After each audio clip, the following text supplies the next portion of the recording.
Jannik Sinner's return to the court. The wait is almost over.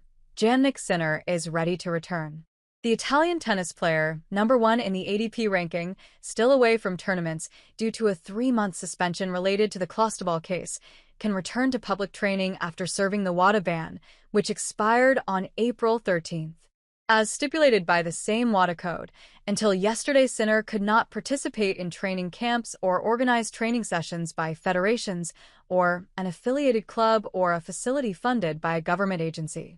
During this period, the Italian tennis player could not train with professional athletes or those registered with the federations of countries that have signed the WADA code. Now the Italian can train practically anywhere and with anyone, except for logistical reasons, at those clubs hosting tournaments and with athletes participating in them. Sinner, who will not be able to participate in official competitions until May 4th, is now entering a new phase of the suspension with a gradual return to normalcy useful for getting closer to returning to the field, expected for the upcoming Italian Open in Rome starting in a few days. Sinner's first day of training coincides with the release of the new weekly ATP ranking, which still sees the Italian as the leader. The triumph at the Monte Carlo Masters 1000 brings Carlos Alcaraz back to the world's #2 position, behind Jannik Sinner. Alcaraz starts the week with 7,720 points. Zverev, eliminated in the second round by Matteo Berrettini, has 7,595. Both are clearly ahead of #4 Taylor Fritz, who has 5,280 points.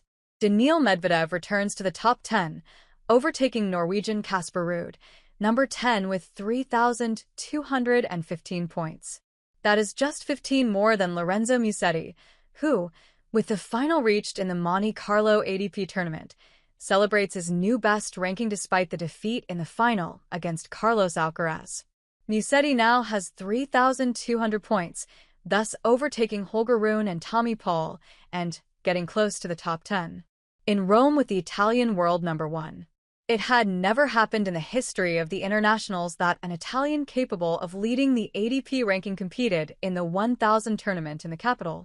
It happens this year, for the 82nd edition, with the return to the field of Jannik Sinner after the 3-month suspension agreed with WADA. From here begins the hunt for a title that has been missing for almost 50 years. Indeed, it's been that long since an Italian won in Rome, as the last to do so was Adriano Panatta in 1976, and no one since.